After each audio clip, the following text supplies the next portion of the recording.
नमस्कार मित्रांनो, असे स्वामींचे प्रेमळ संदेश ऐकण्यासाठी आत्ताच आपल्या चॅनलला सबस्क्राईब करा. धन्यवाद. स्वामी म्हणतात, माझ्या मार्गावर पाऊल ठेवून तर बघ. तुझे सर्व मार्ग खुले केले नाही तर सांग. माझ्यासाठी खर्च करून तर बघ. कुबेराचे भंडार उघडले नाही तर सांग. माझ्यासाठी कटू वचने ऐकून तर बघ. तुझ्यावर कृपेचा पाऊस पाडला नाही तर सांग. माझ्याजवळ येऊन तर बघ. तुझ्यावर लक्ष ठेवले नाही तर सांग. माझी गोष्ट लोकांना सांगून तर बघ. तुला मौल्यवान बनवले नाही तर सांग. माझ्या चरित्राचे चिंतन करून तर बघ. ज्ञानाचे मोती तुझ्यात नाही भरले तर सांग. मला तुझा बनवून तर बघ. तुला सर्व बंधनातून मुक्त नाही केले तर सांग.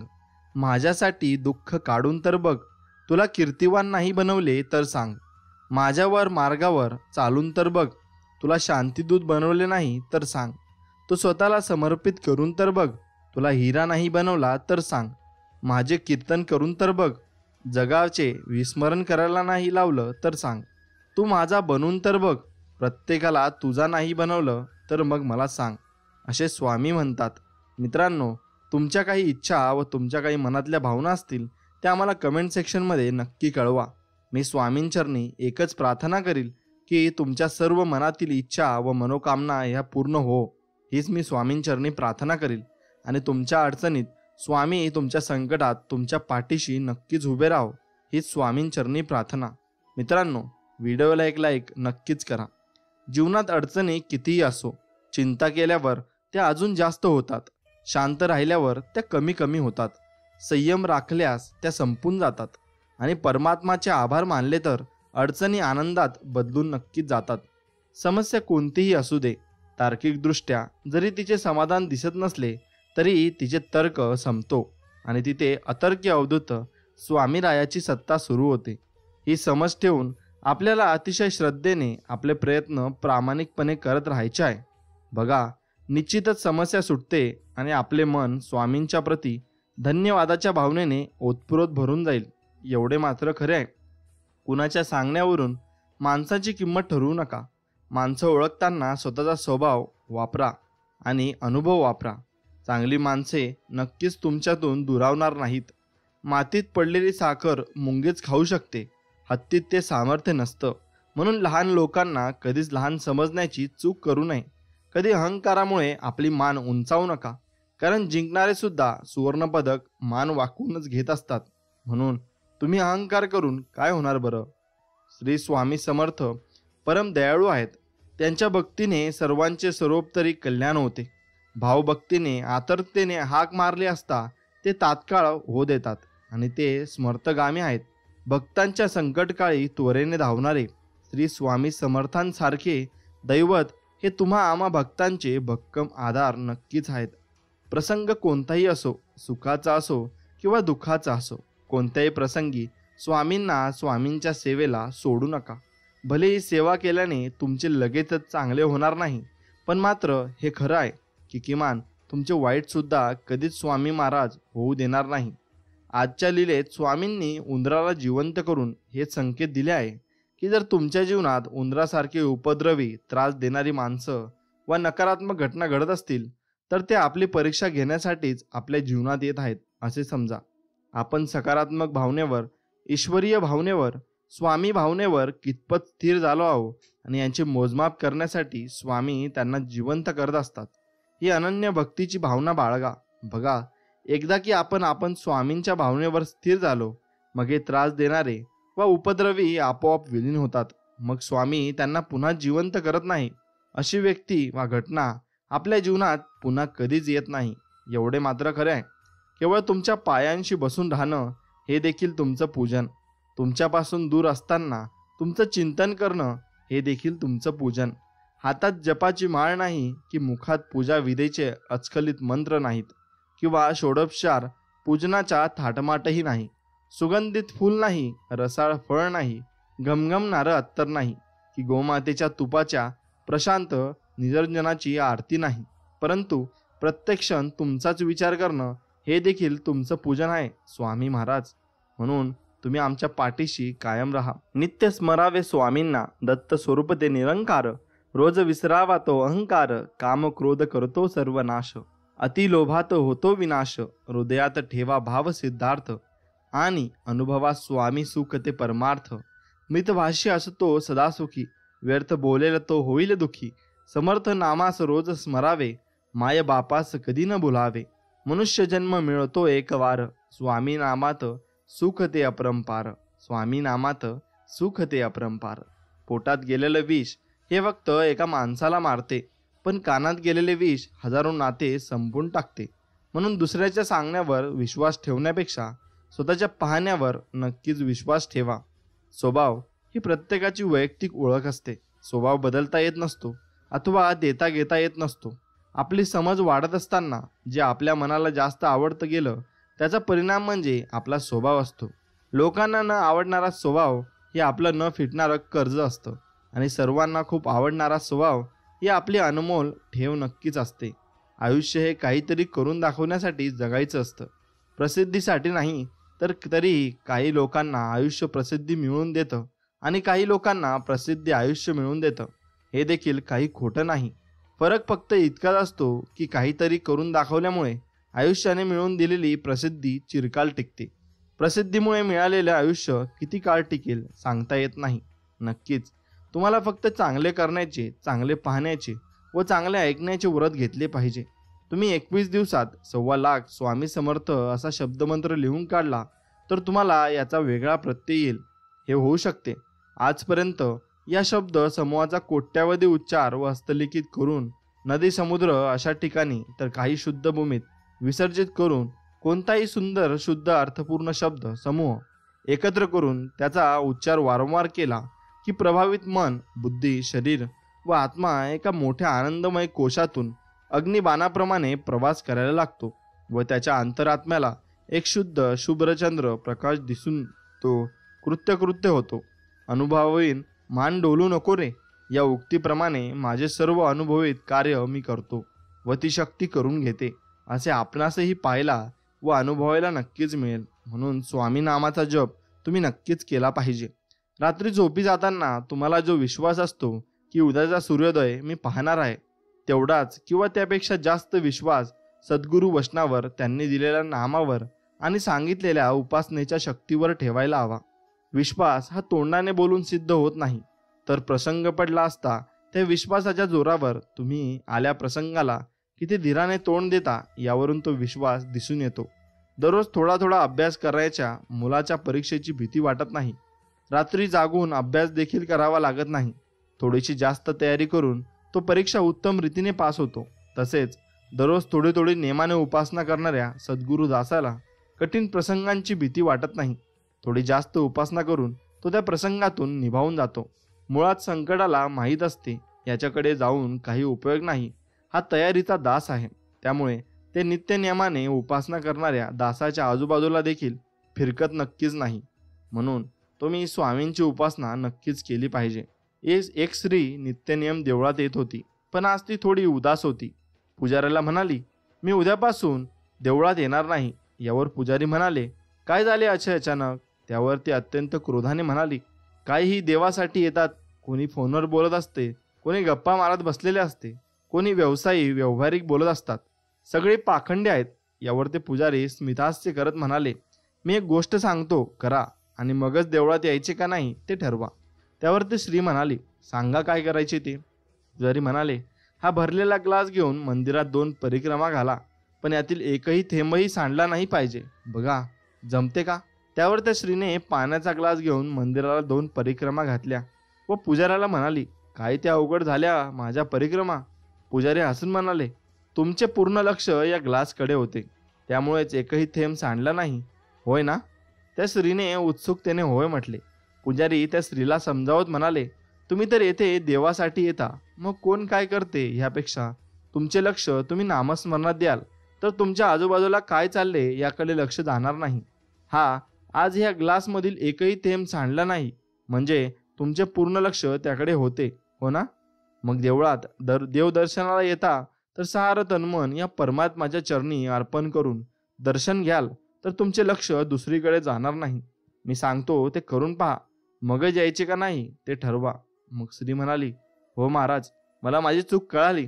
आता मी फक्त देवावर आणि त्यांच्या नामावर ही स्मरण करीन. आपल्या आयुष्यात काही माणसं मिठासारखी असतात. त्यांच्या असल्याने फरक पडत नाही, पण नसल्याने फरक नक्कीच पडतो. पंगतीमध्ये मीठ वाढणारा एकदाच मीठ वाढून जातो, तो परत येतच नाही. ताटामध्ये वाढलेला गोड पंचपक्वानामुळे मीठ नकळत बाजूला सारले जाते. ताटातील त्याच्या असल्याने फरक पडत नाही, पण तेच मीठ जर एखाद्या पदार्थात घालायचे विसरले तर पदार्थ बेचव हाळणी वाटतो आणि मिठाची उणीव जाणवते. आपल्या आयुष्यातही असे व्यक्ती असतात ज्या असताना त्याची किंमत कळत नाही, पण त्यांच्या नसल्यामुळे आयुष्यात पोकळी जाणवते आणि आयुष्याची रुची बेचव वाटते. म्हणून आपल्या आयुष्यातील प्रत्येक व्यक्ती आपल्यासाठी महत्त्वाची आहे. त्यांची किंमत ठेवा, आदर द्या. आज ती आहेत म्हणून दुचवा करू नका. त्यांच्याशी प्रेमाने नक्कीच वागा. आपल्या स्वामींनी आपणास भिवू नकोस, मी तुझ्या पाठीशी आहे हे अभय वचन दिले आहे. यांचे स्मरण करत स्वामी माझे चांगलेच करत आहेत. स्वामींच्या प्रेमाच्या शक्तीचे संरक्षण कवच माझ्या भोवती सतत आहे. या विश्वातील कोणतीही अशुभ शक्ती, नकारात्मक शक्ती मला स्पर्श करू शकत नाही. ही अतूट अभेद्य विश्वास ठेवत हृदयातून येणाऱ्या स्वामी हुकुमांचे पालन करत स्वामींना अपेक्षित आनंदी जीवनाची अभिव्यक्ती करायची आहे. एवढे मात्र नक्की आहे, देव इतका वेडा नाही की अगरबत्ती लावल्याने आणि नारळ फोडण्याने आणि घंटा वाजल्याने तुमच्या सर्व इच्छा पूर्ण करेल आणि आयुष्यातील सर्व दुःख दूर करेल. तुमच्या इच्छा पूर्ण करण्यासाठी कष्ट करावे लागतील आणि त्यासाठी देवाने तुम्हाला हात दिले आहेत. आयुष्यातील दुःख दूर करण्यासाठी तुम्हाला दुसऱ्यांच्या आयुष्यात आनंद निर्माण करावा लागेल, सत्कर्म करावे लागेल आणि यासाठी तर देवाने तुम्हाला माणूस म्हणून जन्माला घातले आहे. यापेक्षा आणखी काय देणार देव तुम्हाला, मला सांगा बरं. गरज नाही लागत कुणाची, भीती नाही वाटत कशाची. स्वामी आमच्या सोबत असताना मार्गही सोपा होतो बरं, अंधारही नाहीसा होतो खरा. स्वामी सोबत असताना कशाला कुणाची वाट बघावी बरं, का उगाच कसली काळजी करावी बरं. स्वामी सोबत असताना सामोरे जातो मी हसत संकटांना, नाही घाबरत मी या उद्याच्या भविष्याला. हे स्वामी असेच नेहमी सोबत राहा, माझ्या आणि इतरांच्याही, आणि सर्वांच्या इच्छा, मनातल्या इच्छा पूर्ण करा स्वामी. आणि सगळ्यांच्या संकटात तुम्ही त्यांच्या पाठीशी नक्कीच उभे राहा. माणसं जोडणं म्हणजे समोरच्याला आहे तसं स्वीकारणं, आपल्यापेक्षा आपली मतं न लादणं. माणसं जोडणं म्हणजे ऐकण्याची कला शिकणं, फुकाचा वाद आणि टोकाची टीका टाळणं. माणसं जोडणं म्हणजे माणसांवर शिक्के न मारणं, समोरचा अधिक महत्त्वाचा हे स्वतः जाणणं आणि त्यालाही ते जाणवू देणं. माणसं जोडणं म्हणजे कौतुकाची एकही संधी न सोडणं, तक्रार मात्र जपून करणं. माणसं जोडणं म्हणजे प्रतिक्रिया नव्हे प्रतिसाद देणं, रागाचंही रूपांतर प्रेमात करता येणं. माणसं जोडणं म्हणजे इतरांना माफ करता करता स्वतःच मन साफ करणं. आणि सर्वात महत्त्वाचं म्हणजे माणसं जोडणं म्हणजे इतरांमधला भगवंत पाहता पाहता स्वतःमधला भगवंत प्रकट करणं. यालाच माणसं जोडणे असे म्हणतात. आपण जेव्हा बेधुंदपणे आयुष्य जगत असतो त्यात हातून काही चुकाही होतात. कदाचित दोष परिस्थितीचा असेल की माणसाचा. चूक तर घडून गेली, पण त्यानंतरचं आयुष्य कसं जगायचं हा सगळ्यात मोठा प्रश्न आहे. झालेली चूक न बदलता येत नाही, पण भविष्याचा विचार तर करावाच लागतो ना. भूतकाळातल्या चुकांचा किती कवटाळून बसायचं. बाहेर पडणे तर गरजेचे असते, पण बाहेरून कितीही शांत राहिले तरी मनात एक युद्ध चालू असते, स्वतः विरुद्ध.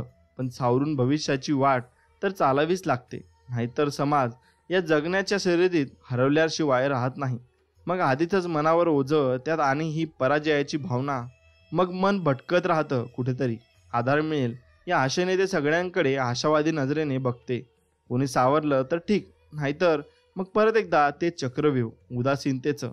या खोल गर्दीत जीवन कधी बाहेर येईल ही की नाही याची शंकाच मग माणूस जगात राहतो. फक्त श्वास चालू आहे म्हणून त्याला बाहेर काय घडताय याचे मुळीच भान नसते. ते जगात राहतात आणि मग माळरानावरून त्या शुष्क काटेरी झुडपासारखे त्यांच्याजवळ कोणी फिरकत नाही, कायम अलिप्त त्या निवडुंगासारखं. म्हणून तुम्ही जीवन जगताना अगदी आनंदाने आणि सुखाने जगले पाहिजे. स्वतःला काय हवंय ते स्वतःलाच जेव्हा कळत नसतं तीच परिस्थिती खऱ्या परीक्षेची असते. परीक्षा स्वतःच्या स्वभावाची, परीक्षा स्वभावाच्या धीराची आणि खऱ्या नात्यांची. चंचलता म्हणजे एक दुर्कट दुःख. जे हवंय ते नाही मिळालं की दुःख होतंच, पण नक्की काय नाही मिळालंय म्हणून दुःख होतंय हे माहीत नसेल तर त्याहून जास्त दुःख होतं. कारण दुखणं माहीत असेल तर औषध शोधता येतं. जमिनीवर चालणारा माणूस समुद्रात बुडताना आपल्या पायाला तळ लागत नाही ही त्याची खंत असते, आणि त्या पायाला तळ लागला तर श्वास घेता येत नाही येणार ही त्याची व्यथा असते. दोन्हीकडे कोंडीच. खरं तर माणूस दुःखालाही सामोरे जायला तयार होतो, पण दुःख किती आणि कुठपर्यंत सहन करायचं हे माहीत नसणं हेच दुःखातलं दुःखाहून मोठं दुखणं आहे. आणि दुःखातही माणसाला स्थैर्य लागतं, एवढं लक्षात ठेवा. आयुष्यात फार थोडी माणसे तुमच्यासाठी काही विशेष असा आशीर्वाद घेऊन येतात.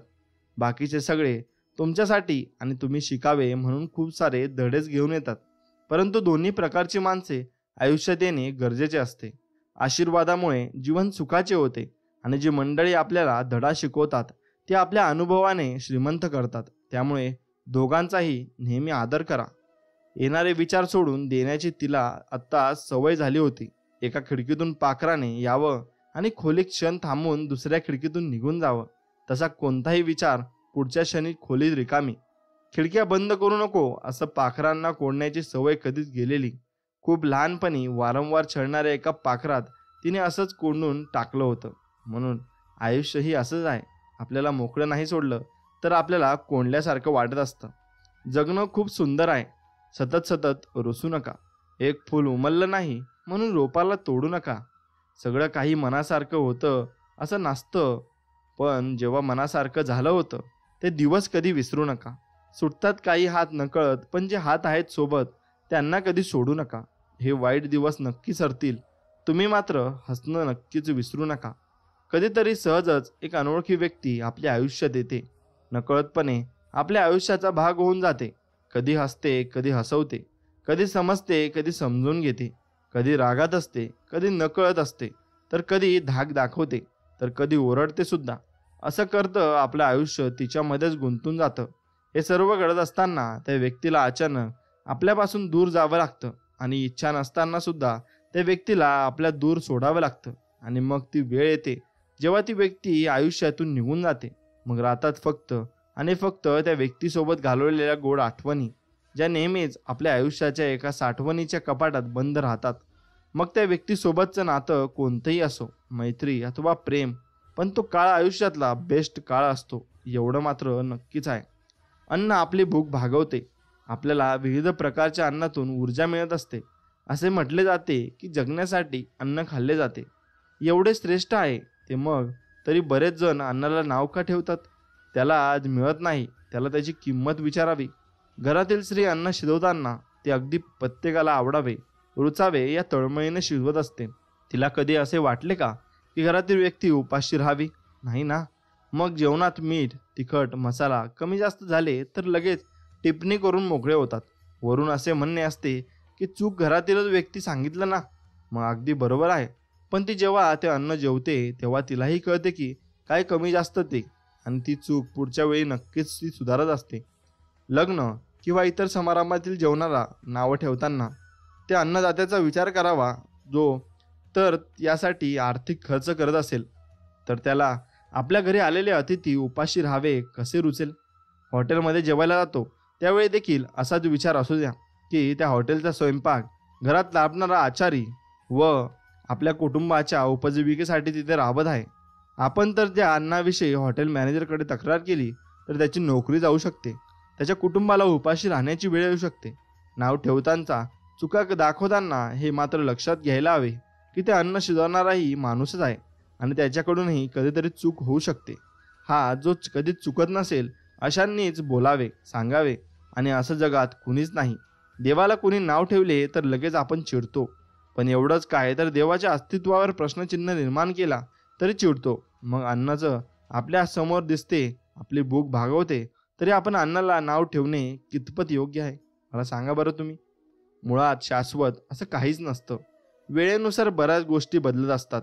परिस्थिती बदलते, माणसं बदलतात, त्यासोबत आपणही बदलायला हवं. बदल हा गरजेचाच आहे, आणि त्यातून मिळणाऱ्या चांगल्या वाईट अनुभवामधून शिकता यायला हवं, आणि बदल स्वीकारता यायला हवा. जग माणसाच्या दयेवर चालत नाही, ते त्याच्या मनगटातल्या बळावर चालतं. माणूस केवळ प्रेमावर जगू शकत नाही, तो इतरांचा पराभव करून जगतो. मनुष्य या जगात जी धडपड करतो ती भोगासाठी. त्यागाची पुराणं देवळातच ठीक असतात, पण जीवन हे देवालय नाही, ते रणांगण आहे, एवढं लक्षात ठेवा. माणसांनी आपलं आयुष्य इतकं धावपळीचं, दगदगीचं आणि अत्यंत वरवरचं करून घेतलं आहे.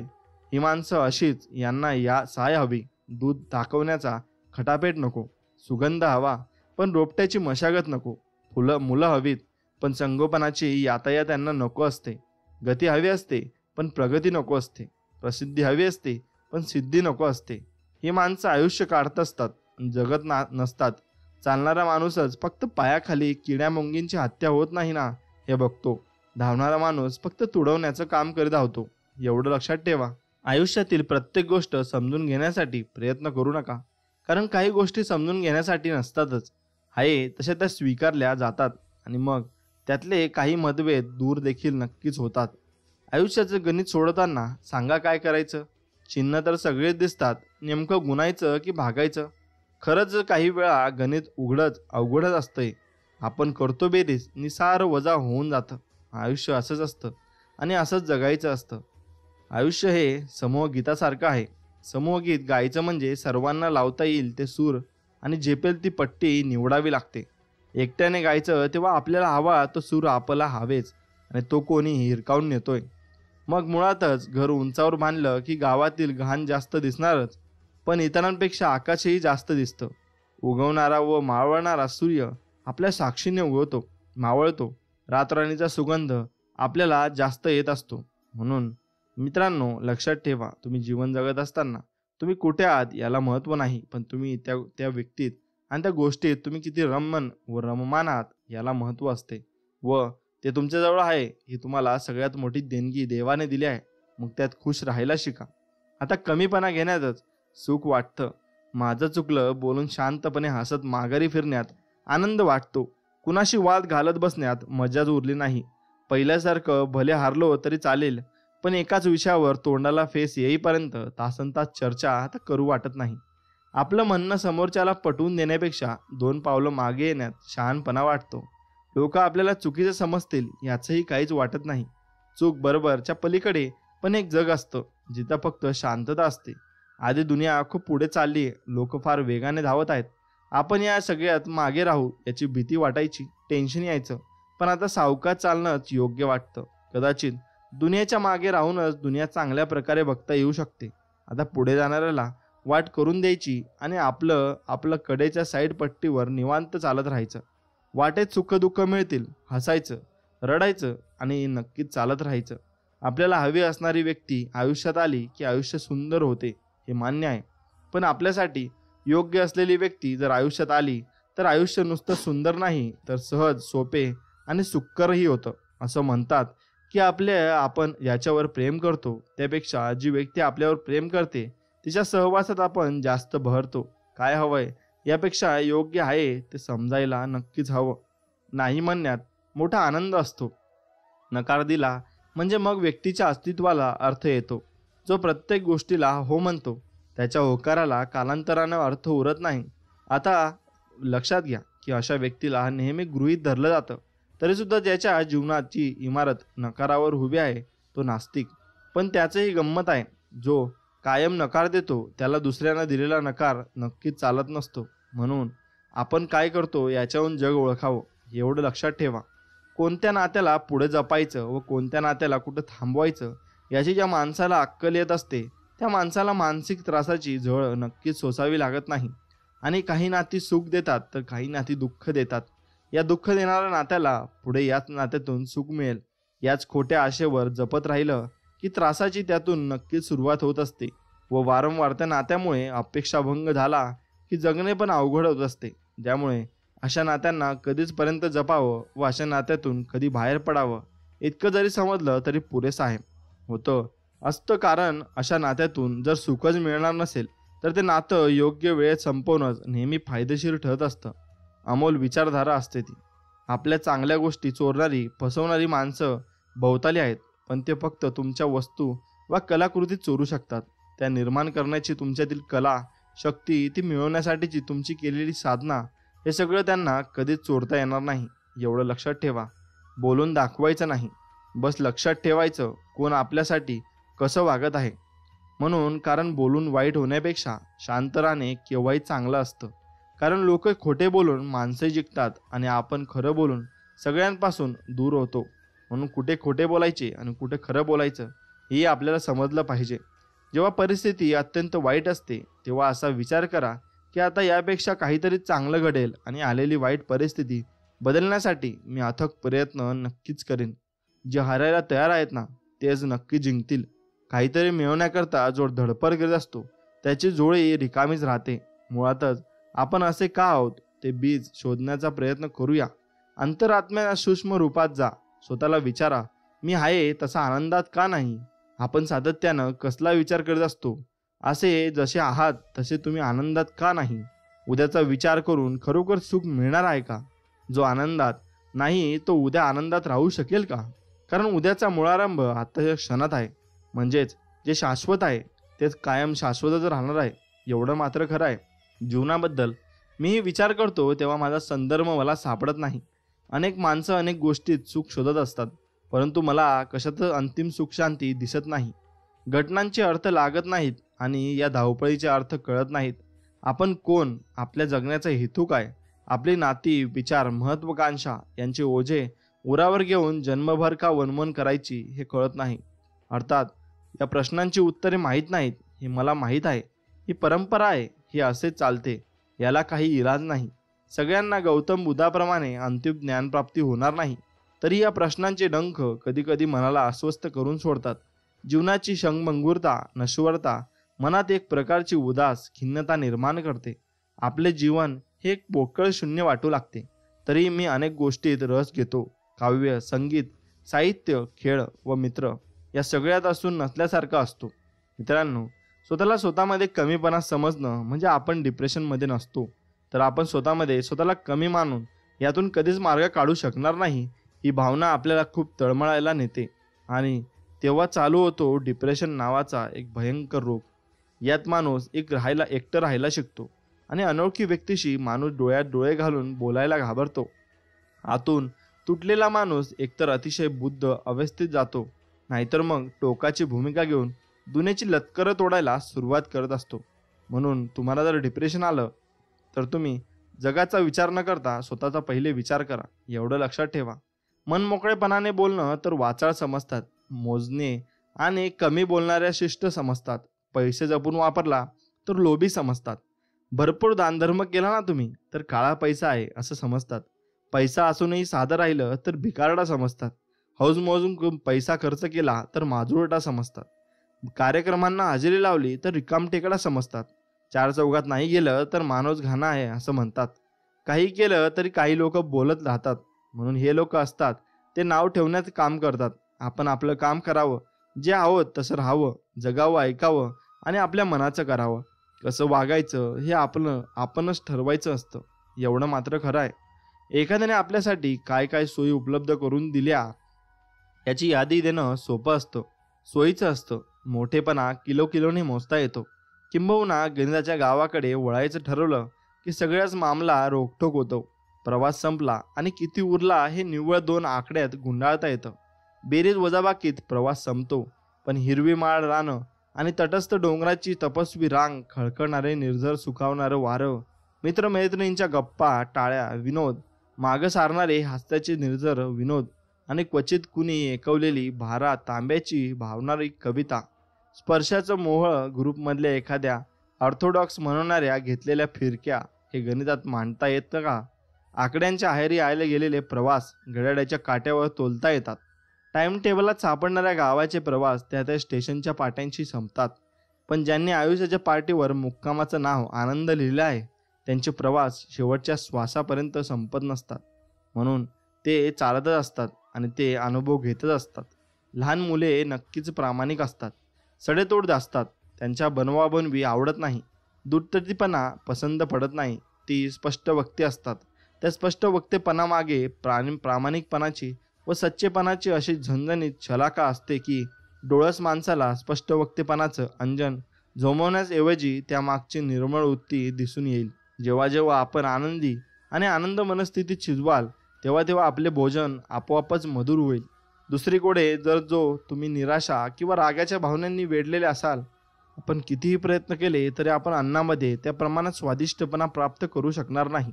जो माणूस अन्न शिजवतो तो मूलतः जे खात असतो त्या लोकांच्या वागणुकीची आणि विचारांना मोल्ड करतो. अशा प्रकारे आनंदी आणि आनंदी मनाने नेहमी स्वयंपाकघरात जाण्याची शिफारस केली जाते.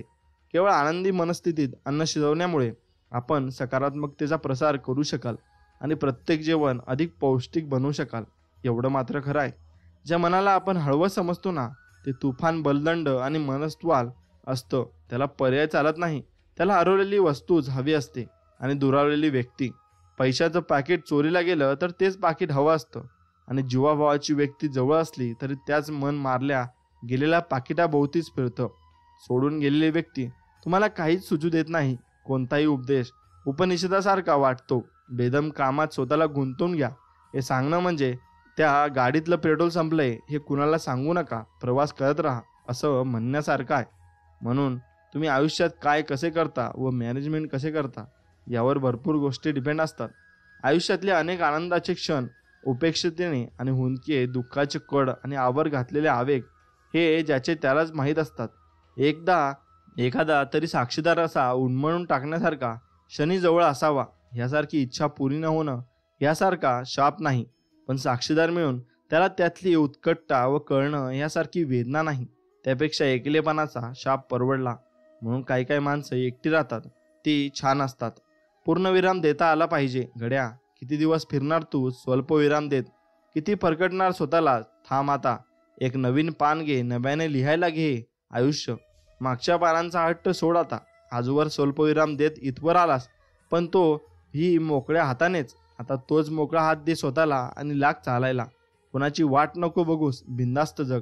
आयुष्याच्या शेवटच्या वाक्याला पूर्णविराम नाही तर उद्गारवाचक लागलं पाहिजे. एवढं लक्षात ठेव आणि आयुष्यात पुढं जात राहा. आणि स्वामींचं नामस्मरण नक्कीच करत राहा. ते कधी विसरू नको. ते विसरलात तर अवघड होऊन बसे. तुमच्या आयुष्यातील प्रत्येक क्षण निरंतर निर्मितीचा असतो आणि विश्व हे अमर्यादित असते. फक्त एक विनंती करा आणि तुम्हाला जे काही हवे आहे ते सारे तुम्हाला मिळून जाईल. पैसा, आरोग्य, नोकरी, व्यवसाय, नाती या सांज्या बाबतीत प्रेमाच्या आवेगाला कसे काबूत ठेवायचे हे आपण येण्या जाण्या पाठात शिकणार आहोत. एवढे लक्षात ठेवा. एखादी इच्छा मनी बाळगण्यासाठी निर्मिती प्रक्रिया कशी असावी यासाठी काही सोप्या पाहिजे आहेत आणि त्या म्हणजे तुमच्या जे हवे आहे व तुम्हाला जे मिळवायचे असेल किंवा तुम्हाला जे नको आहे त्याबद्दल करणे असेल. प्रक्रिया नेहमी सारखीच असते. निर्मिती प्रक्रिया कशी असते? कल्पना करा, जाणीव होऊ द्या आणि मिळवा. कल्पना तुमच्या इच्छेवर लक्ष केंद्रित करण्यासाठी व या इच्छेची कल्पना करण्यासाठी मनाचा वापर करा.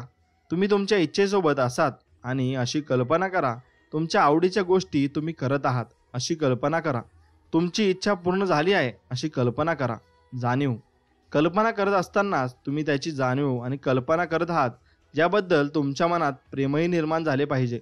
तुमची इच्छा तुमच्या कल्पनेत असली पाहिजे आणि ती तुम्हाला जाणवत राहिली पाहिजे. या आवडीच्या गोष्टी तुम्ही करत आहात हे तुम्ही कल्पने पाहिले आणि ते तुम्हाला सतत जाणवत राहिले पाहिजे. तुमची इच्छा पूर्ण झाल्याचे तुम्हाला सतत जाणवले पाहिजे. तुमची कल्पनाशक्तीच तुम्हाला तुमच्या इच्छेशी जोडू शकते आणि तुमची इच्छा आणि प्रेमाची भावना यातूनच चुंबकत्व निर्माण होते आणि एक चुंबकीय शक्ती जी तुमच्या इच्छेला तुमच्यापर्यंत खेचून आणते. याने निर्मिती प्रक्रियेला अर्धा भाग पूर्ण होतो. आणि 3 म्हणजे मिळवा. आता तुमची इच्छा तुमच्यापर्यंत पोहोचण्यासाठी प्रेमाचा आवेग दृश्य आणि अदृश्य स्वरूपात काम करत असतो. हा आवेग तुमच्यासाठी परिस्थिती, घटना आणि लोक यांचा वापर करेल. तुमच्या इच्छेचा ध्यास तुम्हाला मनापासून असला पाहिजे. इच्छा म्हणजेच प्रेम. जोपर्यंत अत्यंत तीव्र इच्छा तुमच्या मनात येत नाही तोपर्यंत तुमच्याकडे पुरेशी शक्ती येत नाही. तुम्हाला जे हवे आहे त्याची तुम्ही खरोखर मनात धरली आहे का? आणि जशी एखाद्या खेळाडूला खेळण्याची खूप इच्छा असते, नर्तकाला नृत्याची खूप इच्छा असते, चित्रकाराला चित्र काढण्याची खूप इच्छा असते, तसेच तुमच्या मनापासून तुम्ही ही इच्छा मनात धरली पाहिजे. कारण इच्छा म्हणजेच प्रेमाची भावना आणि प्रेम मिळवायचे असेल तर तुम्ही प्रेम दिले पाहिजे. तुम्हाला आयुष्यात जे म्हणायचे आहे, ते काही करायचे आहे, ते काही हवे आहे, सगळ्याची निर्मिती प्रक्रिया सारखीच असते. प्रेम मिळवण्यासाठी प्रेम द्या आणि कल्पना करा, जाणीव करून घ्या, मिळवा. निर्मितीची प्रक्रिया वापरताना अशी कल्पना करा की तुम्हाला जे हवे आहे ते तुमच्याकडे आहेच आणि या भावनेपासून कधीही प्रवृत्त होऊ नका. का? कारण आकर्षणाचा नियम तुम्ही जे देता तेच तसेच्या तसे तुम्हाला परत देतो. त्यामुळेच तुम्हाला हवी असलेली गोष्ट आता तुमच्याकडे आहे असे तुमचे कल्पिले पाहिजे. तुम्हाला वजन कमी करायचे असेल तर तुम्हाला जसे शरीर हवे आहे तसे कल्पून त्यावर प्रेम केले पाहिजे. तुमचे वजन वाढत आहे असे कल्पिता कामा नये. तुम्हाला प्रवास करायचा असेल तर तुम्ही प्रवास करत आहात असे तुम्ही कल्पिले पाहिजे. आपल्याकडे पैसेच नाहीत असे तुमच्या मनात येता कामा नये. खेळ, अभिनय, गायन, संगीत, छंद किंवा नोकरी यात जर तुम्हाला स्वतःमध्ये सुधारणा करायची असेल तर सतत प्रेम देत राहा. तशीच कल्पना करत राहा.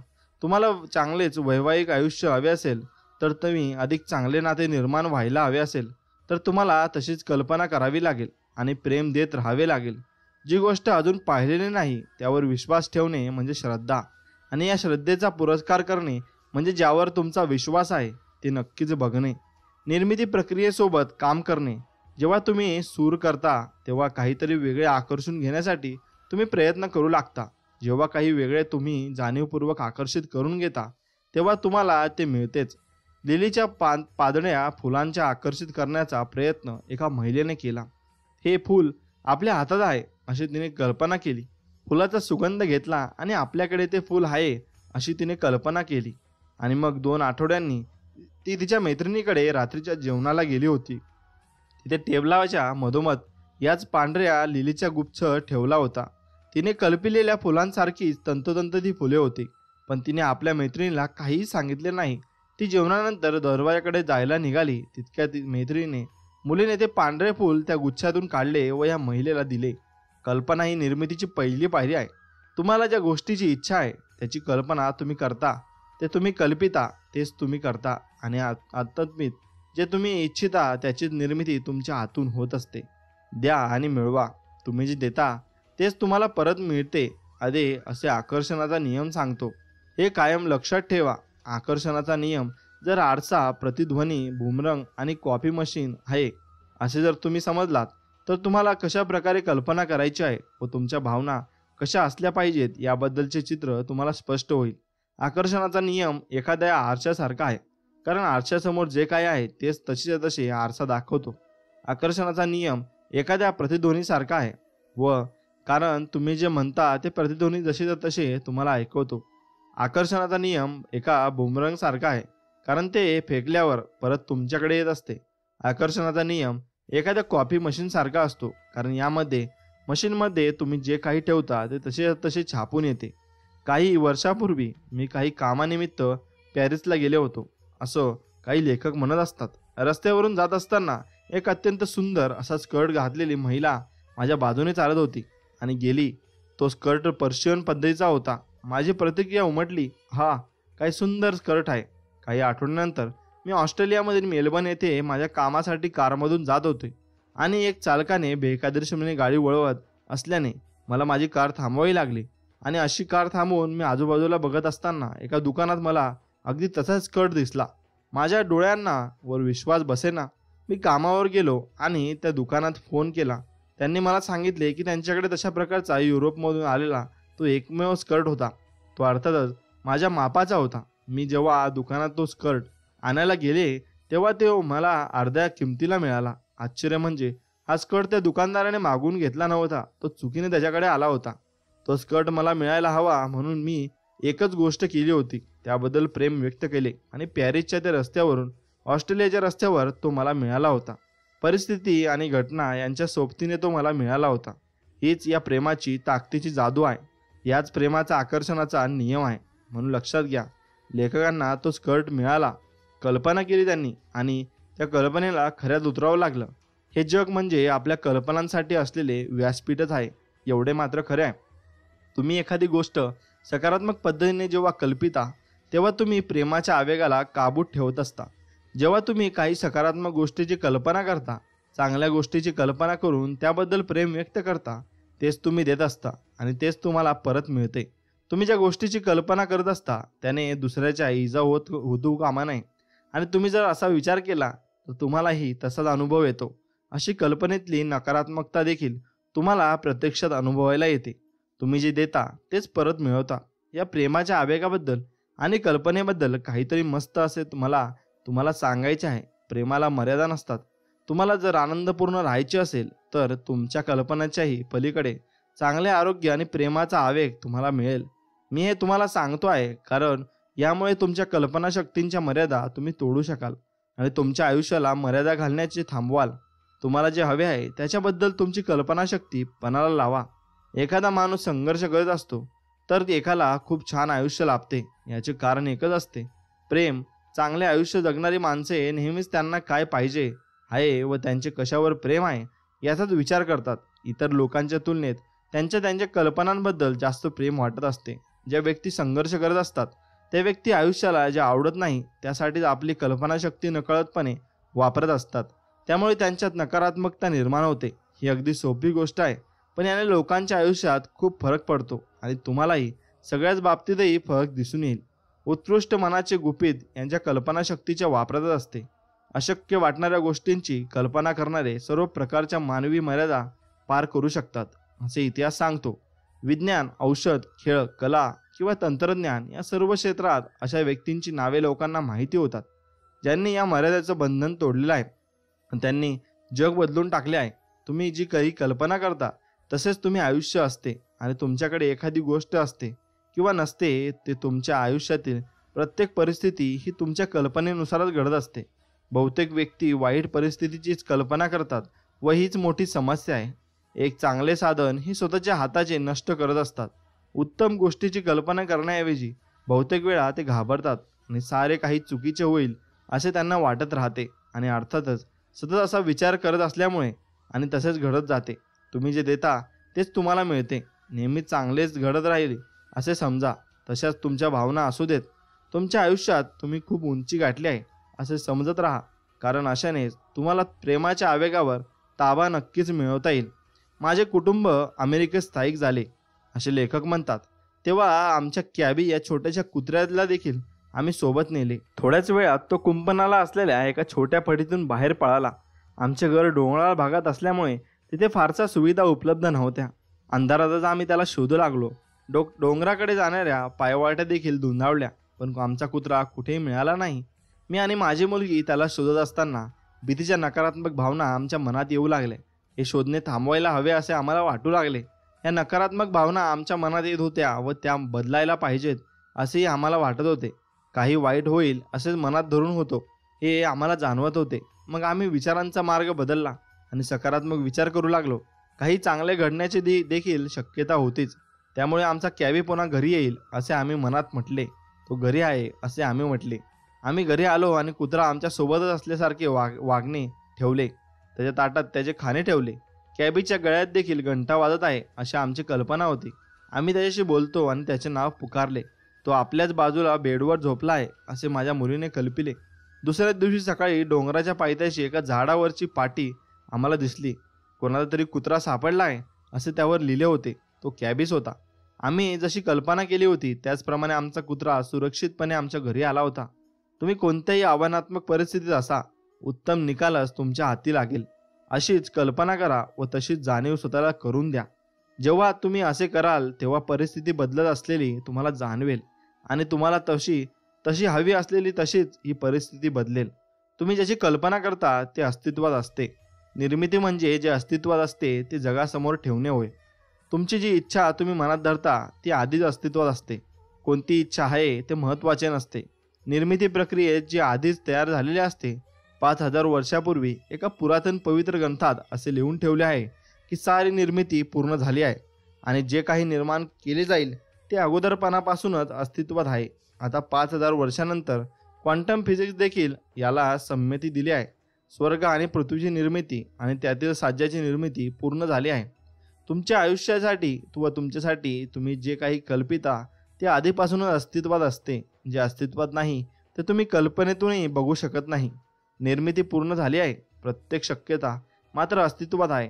त्यामुळे जेव्हा तुम्ही जागतिक विक्रम प्रस्थापित केल्याची कल्पना करता किंवा खूप दूरवरचा प्रवास करावासा वाटतो किंवा खूप चांगले आरोग्य तुम्हाला हवेसे वाटते, तुम्हाला चांगले पालक व्हावेसे वाटते, या सहा गोष्टी वास्तविक असतात आणि या गोष्टी जर अस्तित्वात नसत्या तर तुम्ही त्यांचीच कल्पना करू शकला नसतात. तुम्हाला इच्छा असणाऱ्या गोष्टी मिळवण्यासाठी आणि अदृश्यपणापासून तुम्हाला दिसत असलेल्या तुमच्या आयुष्यातील गोष्टींकडून तुम्हाला प्रेम मिळणे यासाठी आधी तुम्ही प्रेम दिले पाहिजे. तुमची कल्पनाशक्ती आणि भावनांच्या आधाराने तुम्हाला जसे हवे आहे त्याच पद्धतीने तुमच्या आयुष्याची नाही कल्पना तुम्ही केली पाहिजे. तुम्हाला जे हवे आहे त्या साध्याची कल्पना करा. ही कल्पना दररोज तुमच्यासोबत असू देत. तुमची नाती खूप सुंदर असली तर कसे वाटेल याची कल्पना करा. तुमच्या नोकरीत खूप प्रगती करत आहात अशी कल्पना करा. खूप चांगले आरोग्य तुम्हाला लाभले आहे अशी कल्पना करा. तुम्हाला जे काही करायचे आहे ते करायला मिळाले तर कसे वाटेल याची कल्पना करा. यासाठी तुमच्या साध्या संवेदनाला पणाला लावा. तो तुम्हाला इटलीला जावेसे वाटत असेल तर तिथल्या ऑलिव्ह तेलाचा वास कल्पनेत अनुभवा आणि पाचसाची चव तुमच्या जिभेवर अनुभवा. तिथले शब्द कानावर पडतायत अशी कल्पना करा. तिथल्या कोलिम्सियाच्या दगडांच्या स्पर्शाची कल्पना करा. तुम्ही इटलीला असल्यासारखेच तुम्हाला वाटले पाहिजे. तुमच्या बोलण्यात आणि विचारात म्हणा, जर असे झाले तर, आणि मग पुढील वाक्य तुम्हाला जे हवे आहे त्याने पूर्ण करा. तुम्ही तुमच्या मित्रांशी बोलताना असताना त्याला मित्राला नोकरीत बढती मिळाली व त्याला मिळाले नाही याबद्दल तो तक्रार करत असेल तर त्याला सांगा, तुला याहीपेक्षा चांगल्या पदाची व चांगल्या पगाराची नोकरी मिळणार आहे अशी कल्पना कर. आणि कारण सत्य असे असते की तुमच्या मित्राला अशी नोकरी मिळण्याची शक्यता अगोदरच अस्तित्वात असते. त्याने तर तसे मनात आणले तर त्याला ते मिळू शकते. अणु हे काही खरे नसतात, पण ते गोष्टी किंवा सत्तेपेक्षा क्षमतांचे किंवा शक्यतांचे जग निर्माण नक्कीच करतात. मित्रांनो, तुमची कल्पनाशक्ती वापरा आणि काही खेळ तयार करा, म्हणजे तुम्हाला खरेच बरे वाटेल. तुम्ही ज्याची कल्पना कराल ते जणू तुमची वाट पाहत आहे. ते पूर्ण आहे पण अदृश्य आहे, आणि ते दृश्य स्वरूपात आणण्यासाठी तुम्हाला प्रेमाच्या आवेगाला काबूत ठेवावे लागेल. महाविद्यालयीन शिक्षण पूर्ण केल्यानंतर एक तरुण महिलेने नोकरी मिळवण्यासाठी काही महिने खूप मेहनत घेतली आणि आपल्याला नोकरी आहे अशी कल्पना करणे व हाच तिच्या मार्गातील मोठा अडथळा होता. जी नोकरी तिला मिळेल त्यात ती समाधानी असेल असे ती रोज तिच्या वहीत लिहून ठेवत असे, पण तरी तिला नोकरी मिळत नव्हती. तिचे सततचे प्रयत्न तिला आकर्षणाच्या नियमाबद्दल सांगत होते. मग तिने असे पाऊल उचलले की त्यानंतर सारे चित्रच पालटले. तिने तिची कल्पनाशक्ती वापरायचे ठरवले आणि तिला जणू नोकरी मिळाली आहे अशा पद्धतीने ती वागू लागली. तिने सकाळचा अलाराम लावला, जणू तिला ऑफिसला जायची तयारी करायची आहे. येणारी नोकरी खुशीने स्वीकारेन असे वहीत लिहिण्याऐवजी या नोकरीत व या सहज जगांसोबत मला खूप छान वाटते आहे आणि असे लिहू लागली. दररोज कोणते कपडे घालायचे हे देखील तिने ठरवून घेतले. पगार जमा करण्यासाठी सेव्हिंग अकाउंटही सुरू केले. 2 महिन्यातच तिला वाटू लागले की ती नोकरी करते आहे. त्यानंतर काही दिवसांनी तिच्या मित्राने एका ठिकाणी नोकरी उपलब्ध असल्याचे तिला सांगितले. ती मुलाखतीसाठी गेली आणि तिला नोकरी मिळाली. तिने जे काही तिच्या वहीत लिहून ठेवले होते ते सारे काही तिला मिळाले. स्वतःला सतत जागते ठेवा. भोवतालची माणसे, गोष्टी, परिस्थिती काय सूचित करत आहेत याचा विचार तुम्ही करत बसता, तेव्हा तुम्हाला काय हवे आहे याचा विचार तुम्ही करत नाही. तुम्ही स्वतःच्या भावनांप्रमाणे नाही तर उधिराच्या भावनांप्रमाणे वागत असता. तुम्हाला नक्की कसला विचार करायचा आहे किंवा नक्की काय करायचे आहे हे ठरवण्यासाठी तुमची कल्पनाशक्ती वापरा. निर्मितीची प्रक्रिया पार पडत असताना तुम्हाला जे हवे आहे ते तुमच्याकडे आधीपासूनच आहे असे वाटण्यासाठी तुमची जागरूकता वाढवा. कपडे, चित्रे, छायाचित्रे, इतर संबंधित गोष्टी यांनी स्वतःला घेरून टाका, म्हणजे तुम्हाला तसे वाटत राहील. तुम्हाला नवे कपडे हवे असतील तर तुमच्या कपाटात तेवढी जागा करून ठेवा. हँगर तयार ठेवा. तुम्हाला जास्त पैसे हवे असतील तर तुमच्या पाकिटात त्यासाठी जागा आहे की इतर बिनमहत्त्वाच्या गोष्टींचे तुमचे पाकिट भरले आहे याचा विचार करा. तुम्हाला चांगला जोडीदार हवा असेल तर ती व्यक्ती तुमच्यासोबत आहे असे तुम्हाला वाटत राहिले पाहिजे. मग तुम्ही तुमच्या अंथरुणातून मध्यभागी झोपले आहात की कडेला झोपले आहात. तुमचा जोडीदार जर तुमच्यासोबत असता तर तुम्ही कपाटातील अर्धीच जागा वापरली असती. तुमचे टेबल 2 माणसांसाठी तयार ठेवले आहे का? एका माणसाची जागा तुम्हाला राखून ठेवायची आहे. ही सोपी गोष्ट आहे. अशा प्रकारे जास्तीत जास्त चांगले प्रयत्न करा. या गोष्टी तुमच्याकडे आधीपासूनच आहेत. या कल्पनेत जगा. या खूप साध्या व सोप्या गोष्टी आहेत पण खूप शक्तिशाली आहेत. एका महिलेला घोडा हवा आहे आणि त्यासाठी तिने अशीच आपली कल्पनाशक्ती वाढवली. तिला चेस्टनट मार्गनी गोल्डन घोडा हवा होता, मात्र तो तिला परवडत नव्हता. त्याची किंमत $1000 होती. मग तिने तसाच घोडा आपल्याकडे आहे अशी कल्पना करायला सुरुवात केली. तिला लॅपटॉपवरही तिने तशाच घोड्याचे चित्र लावले. जेव्हा तिला संधी मिळेल तेव्हा ती त्या घोड्याचे चित्रात उतरत असे आणि तिने विक्रीसाठी ठेवलेले घोडे बघायला सुरुवात केली. मुलांसोबत दुकानात जाऊन तिने घोडेस्वारीचे बूटही घालून घेतले. आणि तिने सामानही बघितले. ज्या गोष्टी परवडतील अशांची तिने खरेदी केली. घोड्यांचे बॅकलेट आणि ब्रश दोरी अशा वस्तू तिने घेतल्या. रोज दिसतील अशा पद्धतीने घरात ठेवल्या. काही काळाने ती घोड्यांच्या खरेदीसाठी गेली व तिने लॉटरी ठेवली होती आणि जिंकणाऱ्याला घोडा बक्षीस मिळणार होता. तिला हवा होता तसाच, अर्थात ती लॉटरी जिंकली आणि तिला तो घोडा बक्षीस मिळाला. तुमच्या संवेदना सतत जागरूक राहिल्या पाहिजेत. या साध्या संवेदना तुम्ही वापरल्या पाहिजेत. तुम्हाला जे हवे आहे त्याचा स्पर्श तुमच्या त्वचेला जाणवला पाहिजे. त्याची चव घ्या, तुमचा वास घ्या आणि ते बघा आणि ऐका सुद्धा. खूप ठिकाणांहून नोकरीची बोलावणी येण्यासाठी एका माणसाने त्याच्या साध्या संवेदना पणाला लावल्या. त्याने 75 ठिकाणी नोकरीसाठी अर्ज केले, पण त्याला एकही ठिकाणाहून बोलावणे नक्कीच आले नाही. मग त्याने त्याची कल्पनाशक्ती वापरली आणि साध्या संवेदना पणाला लावल्या. नवीन ऑफिसचे वातावरण कसे असेल याबद्दल याने कल्पना करायला सुरुवात केली. कम्प्युटरची बटणे देखील तो त्याच भावनेने दाबत असे. फर्निचरचा वास त्याने अनुभवला आणि त्याचे नवे कोरे टेबल त्याने डोळ्यासमोर आणले आणि त्याचे सहकारी आपल्यासोबत आहेत अशी त्याने कल्पना केली आणि त्यांना नावे दिली. त्यांच्यासोबत तो संवाद साधू लागला. त्यांच्यासोबतच्या मीटिंग्स आहेत अशी त्याने कल्पना केली. लंच ब्रेकही घेतल्याने कल्पना त्याने केली. 7 आठवड्यानंतर त्याला मुलाखतीसाठी फोन येऊ लागले. मग त्याला एक खूप छान नोकरी आणून चालून आली आणि त्याला आवडेल अशी नोकरी त्याने स्वीकारली. ती त्याला स्वप्नातली नोकरी होती. तुम्ही निर्मिती प्रक्रियेतील तुमचा भाग पूर्ण केला की निर्मिती पूर्ण होते आणि मग तुम्ही तुमच्या जुन्या जगात नसता. तुम्ही नव्या जगात प्रवेश केलेला असतो. त्यामुळे तुम्हाला काय मिळणार आहे ते जाणण्याचा आधीच प्रयत्न नक्कीच करा. आता यात तुम्हाला शक्तीचे मुद्दे काय आहेत ते तुम्हाला लक्षात येतील. तुम्हाला जे हवे ते मिळवण्यासाठी किंवा तुम्हाला जे आवडत नाही त्यात बदल करण्यासाठी, प्रेमाच्या आवेगाला काबूत ठेवण्यासाठी निर्मितीची प्रक्रिया नेहमीच सारखी असते. कल्पना करा, जाणून घ्या आणि मिळवा. तुम्हाला जे हवे आहे त्याच्याशी तुम्हाला जोडून देण्याचे काम तुमची कल्पनाशक्ती करते. तुमची इच्छा आणि प्रेमाची भावना चुंबकत्व निर्माण करते. चुंबकीय शक्ती ज्याने तुमची इच्छा तुमच्याकडे खेचली जाते. तुमच्या इच्छेसोबतच तुम्ही आहात असे समजा. त्याचवेळी त्या कल्पनाप्रती तुम्हाला प्रेम वाटू द्यात आणि तुम्हाला मनापासून ती इच्छा मनात धरा. कारण इच्छा म्हणजे प्रेमाची भावना आणि काही मिळवण्यासाठी तुम्ही प्रेम दिले पाहिजे. जेव्हा तुम्ही कोणत्याही सकारात्मक गोष्टीची कल्पना करता तेव्हा तुम्ही प्रेमाच्या आवेगावर काबू मिळवत असता. जितक्या मर्यादेपर्यंत तुम्हाला तुमची कल्पनाशक्ती ताणता येईल तितके ताणा आणि सारे काही उत्तम होईल अशी कल्पना करा. तुमची ज्या गोष्टीची कल्पना करत असता ती अगोदरपासूनच अस्तित्वात असते. ती कोणती इच्छा आहे हे महत्त्वाचे नसते. तुम्ही कल्पना करू शकता त्याचाच अर्थ ती गोष्ट अस्तित्वात आहे. तुमच्या संभाषणात आणि विचारात म्हणा, जर असे झाले तर मग तुम्हाला हव्या त्या शब्दांची वाक्य पूर्ण करा. मित्रांनो, जर असे झाले तर यानंतर तुम्ही तुमचे वाक्य पूर्ण करा. स्वतःला जागृत ठेवा. कपडे, चित्रे, छायाचित्रे आणि इतर संबंधित गोष्टींनी स्वतःला घेरून टाका म्हणजे तुम्हाला ते जाणवू शकेल. तुमच्या संवेदनाही जागृत ठेवा. तुम्हाला जे हवे आहे ते आधीच तुमच्याकडे आहे असे समजा. त्याची जाणीव होऊ द्या आणि चव घ्या, स्पर्श जाणून घ्या, त्याचा वास घ्या, ते ऐका. निर्मिती प्रक्रियेतला तुमचा भाग पूर्ण झाला की निर्मिती प्रक्रिया पूर्ण झाली असे समजा.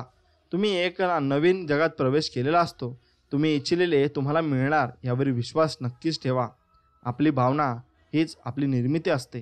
तुमची इच्छा आणि तुमची भावना यात काही गोंधळ उडाल्यास भावनांचा विजेती ठरते. म्हणून भावनांचे क्षेत्र कसे आणि केवढे पाहिजे तेवढं आपण बघून घेऊया. तुम्ही जेव्हा प्रेम व्यक्त करता तेव्हा काय होते हे मला तुम्हाला सांगायचे आहे, कारण हे खरेच खूप छान आहे. तुमच्या भावना चुंबकत्व निर्माण करतात. या चुंबकीय क्षेत्राने प्रत्येकजण घेरलेला असतो. तुम्ही जेथे कुठे जाता तिथे हे क्षेत्र तुमच्यासोबत येते. पूर्वीच्या काळातल्या चित्रांमध्ये व्यक्तीच्या मागे आभा असलेली तुम्ही पाहिलेली असेल. ही आभा म्हणजे चुंबकीय क्षेत्र. यांच्यामुळेच साध्या गोष्टी तुमच्याकडे आकर्षिला जाऊ शकतात. तुमच्या भावनांवर त्या जागेची सकारात्मकता किंवा नकारात्मकता ठरते. प्रत्येक वेळी जेव्हा तुम्ही तुमच्या भावनांद्वारे, शब्द व कृतीद्वारे प्रेम व्यक्त करता तुमच्या आसपास तुम्ही अधिक प्रेम जमा करता. जेवढे जास्त तुम्ही प्रेम द्याल तेवढीच तुम्ही चुंबकीय ताकद वाढत जाईल. तुमच्या चुंबकीय क्षेत्रात जे काही येते ते तुमच्याकडे आकर्षित होत असते. जेवढे प्रेम तुम्ही द्याल तेवढीच शक्ती तुम्हाला मिळते. यामुळे तुम्ही अधिक चांगल्या पद्धतीने व सकारात्मकतेने विचार करू शकता आणि काही काळातच ती गोष्ट तुमच्या आयुष्यात आलेली असते. ही शक्ती अशी अतुलनीय असते आणि हीच या प्रेमाची शक्ती आहे. म्हणून भावनेची शक्ती खूप मोठी असते. तुमचा विचार करण्याच्या आणि भावना व्यक्त करण्याच्या क्षमतेतूनच तुम्ही साऱ्या जगावर सत्ता गाजवू शकता. एवढे लक्षात ठेवा, माझ्या आयुष्यात घडलेली एक साधी सोधी गोष्ट मी तुम्हाला सांगतो. असा एका माणसाचा अनुभव आपण ऐकून घेऊया. तर तो माणूस म्हणतो की त्यातून तुम्हाला कळेल की प्रेमाचा आवेग किती कमी वेळात काम करतो. मला फुले खूप आवडतात. दर आठवड्याला मी फुले आणतो आणि त्यातून मला खूप आनंद मिळतो. बहुतेकदा मी शेतकऱ्यांच्याच बाजारातूनच फुले आणतो आणि पण त्या दिवशी खूप पाऊस पडल्यामुळे हा बाजार भरलाच नाही. असे होणे मला वाटते की माझ्यासाठी चांगलेच होते, कारण त्यामुळे फुलाबद्दलची माझी ओढ वाढली. खट्ट होण्यापेक्षा मी प्रेमाची भावना मनात ठेवणे पसंत केले. त्यामुळे चुंबकीय शक्ती देखील मला जाणवली. 2 तासांमध्ये माझ्या घरी एक फुलांचा सुंदर गुच्छ आला. माझ्या दूर लहानच्या एका बहिणीने मोठ्या प्रेमाने तो पाठवला होता. मी तिच्यासाठी कधीतरी काहीतरी केले होते, त्याबद्दल आभार मानण्यासाठी ते फुले तिने मला पाठवली होती. जेव्हा तुम्ही प्रेम व्यक्त करता तेव्हा परिस्थिती कोणतीही असू देत, ती नक्कीच बदलत असते. आता तुम्हाला लक्षात येईल की प्रेमाची भावना मनात ठेवणे किती महत्त्वाचे आहे. कारण प्रत्येक वेळी तुम्ही प्रेम देता तेव्हा तुमच्या भोवतालचे चुंबकीय क्षेत्र वाढलेले असते. तुमच्या दैनंदिन जीवनात जेवढे प्रेम तुम्ही व्यक्त करता तेवढेच तुमची चुंबकीय शक्ती वाढत जाते आणि साध्या चांगल्याच गोष्टी तुमच्या पायाशी येतात. तुम्हाला प्रेम देता तेव्हा तुमच्या आयुष्यात अशी जादू घडून येत असते. आज मी जितके जादुई आयुष्य जगतो तेवढे आहे तसे कधीही नव्हते. माझे आयुष्य कायम संघर्ष आणि कठीण परिस्थितीने भरलेले असते. पण मला आयुष्याबद्दल खूप छान गोष्टीचा शोध लागला आणि मला ज्याचा शोध लागला ते सारे काही या पुस्तकाद्वारे व या विचारांद्वारे मी तुम्हाला सांगत आहे. प्रेमाच्या आवेगासाठी कोणतीही गोष्ट खूप मोठी नसते, कोणतेही अंतर खूप जास्त नसते, कोणताही दुर्लभ अडथळा नसतो. वेळ कधीही आड येऊ शकत नाही. विश्वातील सगळ्यात मोठी ताकद काबूत ठेवून तुम्ही कोणतीही परिस्थिती बदलू शकता. आणि तुम्हाला काय करायचे आहे तर फक्त प्रेम व्यक्त करायचे आहे, एवढे तुम्ही नक्कीच लक्षात ठेवले पाहिजे. म्हणून प्रेम व्यक्त करायला शिका. आता निर्मितीचा बिंदू कसा आहे? खूप गोष्टी मोठ्या मिळवायच्या आहेत असा तुम्ही विचार केला आहे पाहिजे आणि तुमचा दृष्टिकोनही तसंच असला पाहिजे. जेव्हा तुम्ही कोणत्याही गोष्टीचा विचार करता तेव्हा तुम्ही आकर्षणाचा नियम वापरत असता. हे इतके मोठे आहे की ते मिळवणे कठीण जाणार आहे. ते मिळवण्यासाठी खूप वेळही लागण्याची शक्यता आहे. तुमच्या बरोबर आहे, कारण तुम्ही ज्याचा विचार करता व ज्याच्या प्रती तुमच्या मनात भावना असतात ते तुम्हाला मिळणार असते. तुमची इच्छा खरेच खूप मोठी आहे असे तुम्हाला वाटत असेल तर तुम्हीच कठीण परिस्थिती निर्माण कराल आणि मिळवण्यासाठी वेळ लावाल. पण आकर्षणाच्या नियमासाठी काहीही लहान किंवा मोठे नसते आणि वेळेची संकल्पनाही या नियमाला लागू होत नसते. निर्मितीचा खरा दृष्टिकोन बाळगण्यासाठी तुमची इच्छा किती मोठी आहे हे महत्त्वाचे ठरत नाही. ती एका छोट्या बिंदूसारखी आहे असे समजा. तुम्हाला घर, कार, सुट्टी, पैसे, जोडीदार, नोकरी, मुले हवे असतील तर तुम्हाला उत्तम आरोग्य हवे असेल तर तुम्हाला परीक्षा पास करायची असेल तर एखाद्या महाविद्यालयात प्रवेश मिळवायचा असेल तर जागतिक विक्रम प्रस्थापित करायचा असेल, राष्ट्राध्यक्ष, यशस्वी अभिनेता व्हायचे असेल, वकील, लेखक, शिक्षक व्हायचे असेल तर तुम्हाला काय व्हायचे असे त्याने काही फरक पडत नाही. ते एका बिंदूसारखे आहे असा विचार करा. कारण प्रेमाच्या आवेगासाठी तुम्हाला जे हवे असते ते एखाद्या बिंदूपेक्षाही छोटे असते. आपण जिंकू शकत असताना आपल्या मनातील शंका आपल्याला चांगले काहीतरी गमावण्यास भाग पाडतात. म्हणून तुमच्या मनातील ज्या संकल्पना आहेत आणि ज्या शंका आहेत त्या तुम्ही काढून टाकल्या पाहिजेत. तुमचा विश्वास डळमळीत झाला तर एक वर्तुळात एक बिंदू काढा आणि त्या बिंदूच्या बाजूला तुमची इच्छा लिहा. जेवढ्या वेळा शक्य होईल तेवढ्या वेळा त्या बिंदूकडे पहा. प्रेमाच्या आवागाच्या दृष्टीने तुम्ही इच्छा या बिंदू इतकीच आहे हे तुमच्या लक्षात येईल आणि तुम्ही आयुष्यात खूप मोठमोठ्या गोष्टी पार करून जाल. मित्रांनो, एखादी नकारात्मक गोष्ट कशी बदलावी? तुमच्या आयुष्यात एखादी नकारात्मक गोष्ट घडत आहे व ती तुम्हाला बदलायची आहे तर त्याची प्रक्रिया सारखीच आहे. तुम्हाला जे हवे आहे ते तुमच्याकडे आधीपासून आहे अशी कल्पना करा, त्यावर प्रेम करा. कोणतीही नकारात्मक गोष्ट म्हणजे प्रेमाचा अभाव असतो हे लक्षात ठेवा. त्यामुळे या नकारात्मक भावनेच्या विरुद्ध असे तुम्हाला स्वतःला जाणून घ्यावे लागेल, कारण याच्या विरुद्ध प्रेम म्हणजे प्रेम. उदाहरणार्थ, एखाद्या आजारातून तुम्हाला बाहेर पडायचे असेल तर स्वतःच्या शरीरावर प्रेम करा. नकारात्मक परिस्थिती बदलण्यासाठी तुम्ही निर्मिती प्रक्रियेचा वापर करत असाल तर नकारात्मक प्रतिक्रियेला सकारात्मकतेत बदलायचे नाही हे तुम्ही लक्षात ठेवा. तसे करणे खरेच खूप कठीण आहे आणि या पद्धतीने निर्मिती प्रक्रिया काम करीत नाही. निर्मिती म्हणजे काहीतरी नवीन ज्यामुळे साहजिकच जुन्याची जागा नव्याने घेतली जाते. तुम्हाला काय बदलायचे आहे याबाबत विचार करण्याची तुम्हाला गरज नाही. तुम्हाला फक्त प्रेम व्यक्त करायचे आहे. हाच प्रेमाचा आवेग सारे काही बदलून टाकेल. एखादा माणूस जखमी झाला आणि उपचार घेत असेल पण त्याला बरे वाटत नसेल तर याचा अर्थ तो बरे होण्यापेक्षा जखमी झाल्याचा विचार अधिक करतो आहे.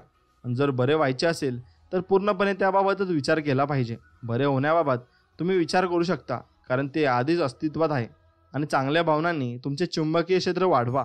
तुमच्या आयुष्याच्या प्रत्येक बाबतीत प्रेम भरून राहू दे. जेवढे शक्य आहे तितके स्वतःला चांगले वाटू द्या, कारण नेहमी देण्याची प्रत्येक भावना तुम्हाला बरे करण्यास नक्कीच मदत करत असते. तुमच्या भावना हाच तुमचा नक्कीच देव असतो. तुम्हाला तुमचे आरोग्य, आर्थिक परिस्थिती, नाती किंवा दुसरे काही बदलायचे असेल तर तीच प्रक्रिया आहे. तुम्हाला काय हवे आहे याची कल्पना करा व त्यावर प्रेम करा. प्रत्येक परिस्थिती कल्पना करा, त्याचे चित्र नजरेसमोर तरळू द्या आणि तुमचे वंचित आत्ताच तुमच्याजवळ आहे असे कल्पचित्र रंगवा. तर दिवशी सतत 7 मिनिटे कल्पना विश्वात रममाण व्हा.